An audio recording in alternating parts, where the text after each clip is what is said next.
तो ये France abolish monarchy and becomes a republic. The situation in France continue to be tense in subsequent year. यानी कुछ सालों के बीच में यहाँ पर बहुत ही 1789 के बाद झगड़े चल रहे थे, बहुत टेंस का प्रॉब्लम था। तो but even though Louis 16 had sign the constitution, constitution पर तो साइन कर दिए थे लुइस 16 ने, but he entered in the secret negotiation with the king of Prussia.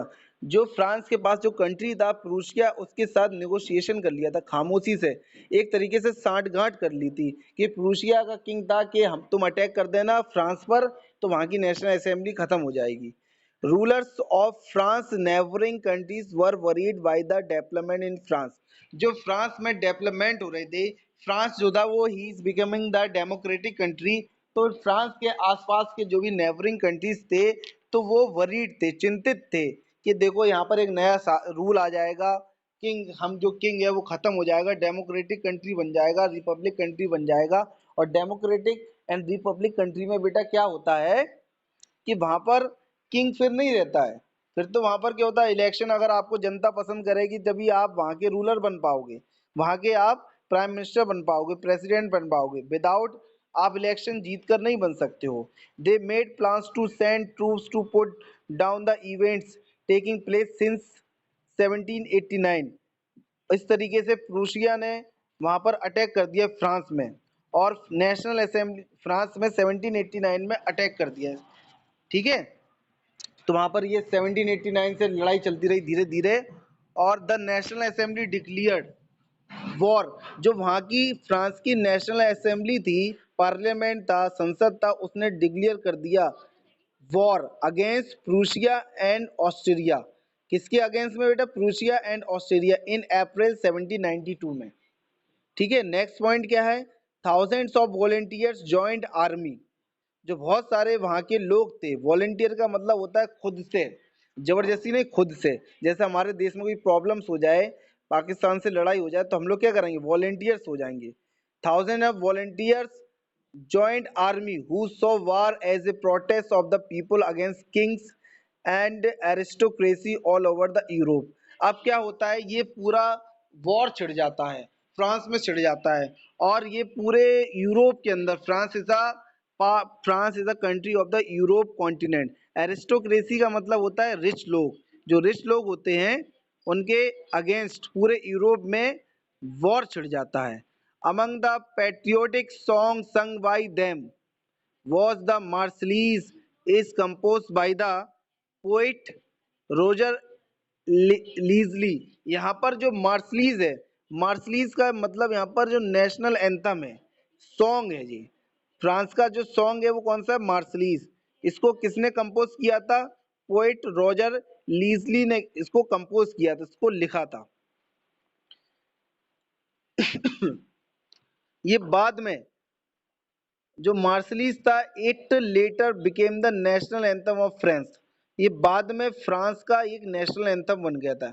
It was sung for the first time by volunteers from Marseilles as they march into Paris this वे।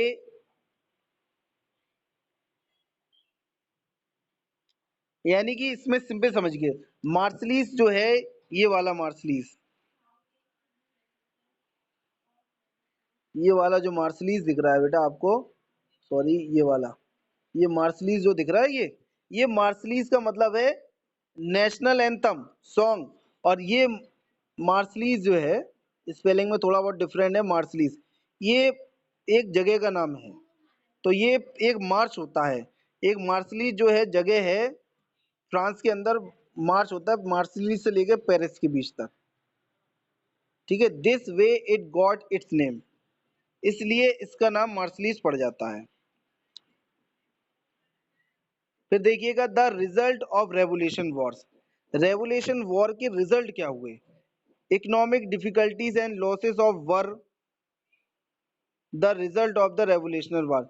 जो economic difficulties हो गई, यानी कि losses हो गए, इसके जो result आए वो क्या था? रेवोल्यूशनरी वॉर्स के जो रिजल्ट थे, इकोनॉमिक डिफिकल्टीज आ गई और लॉसेस हो गए। ठीक है, the constitution of 1791 gave political right only to the richer section.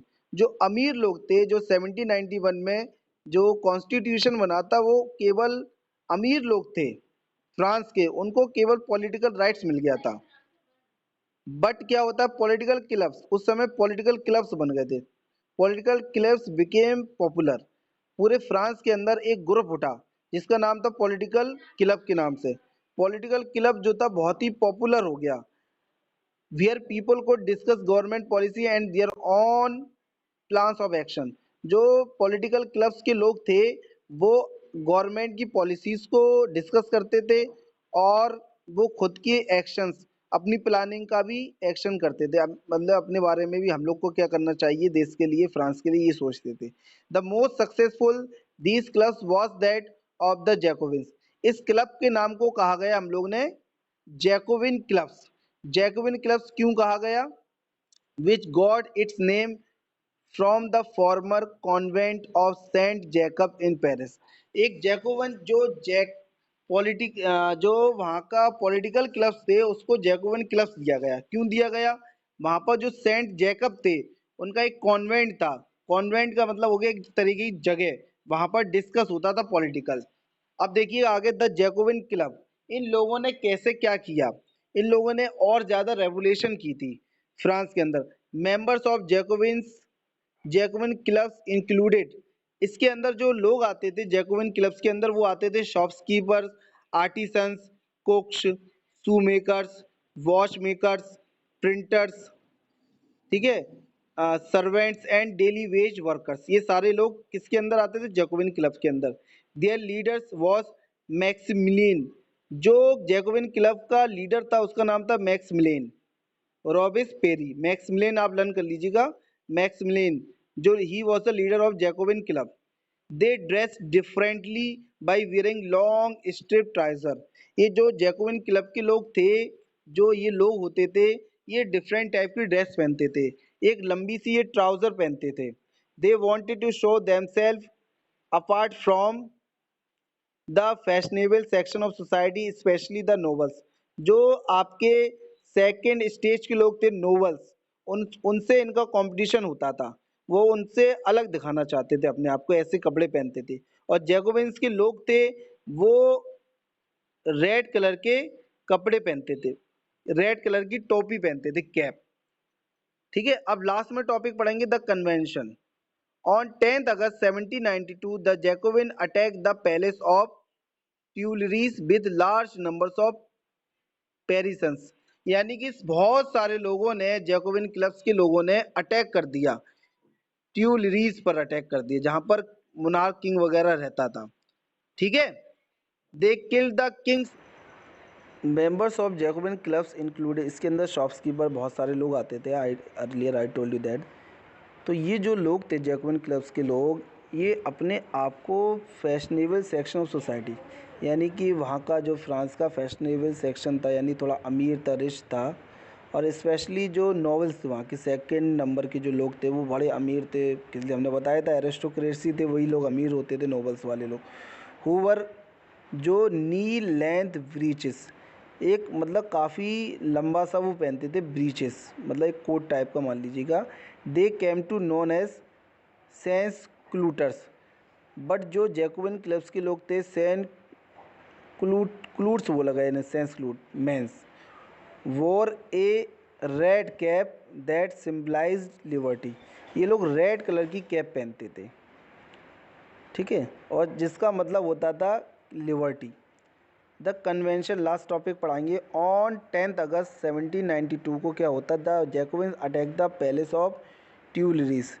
जो महल था ट्यूलरीज का, उसके ऊपर ये अटैक करते हैं विद लार्ज नंबर्स ऑफ पेरिसेंस, बहुत ज़्यादा अपने पेरिसेंस के साथ। दे किल द किंग्स गार्ड। ये लोग जो होते हैं किंग्स के जो भी गार्ड्स थे उनको, उनका मर्डर कर देते हैं।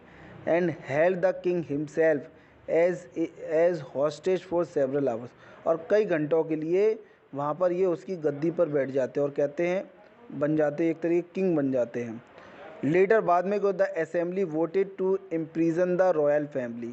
जो किंग्स की फैमिली थी, लुइस 16 की रॉयल फैमिली, उसको इम्प्रीजन, जेल में डाल दिया जाता है।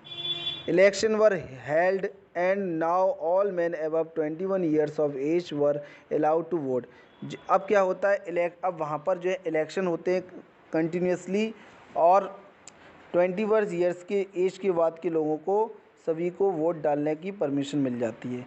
The newly elected assembly called the convention, जो न्यूली इलेक्टेड असेंबली थी उसी को कन्वेंशन बोला गया है। इट एबोलिश्ड मोनार्की ऑन 21 सितंबर 1792, 21 सितंबर और 1792 को मोनार्की एबोलिश्ड हो जाती है, और then France was declare as a republic nation, और फ्रांस जो है 1792 को एक रिपब्लिक नेशन बन जाता है, जैसे कि हमारा 1950 में बना था।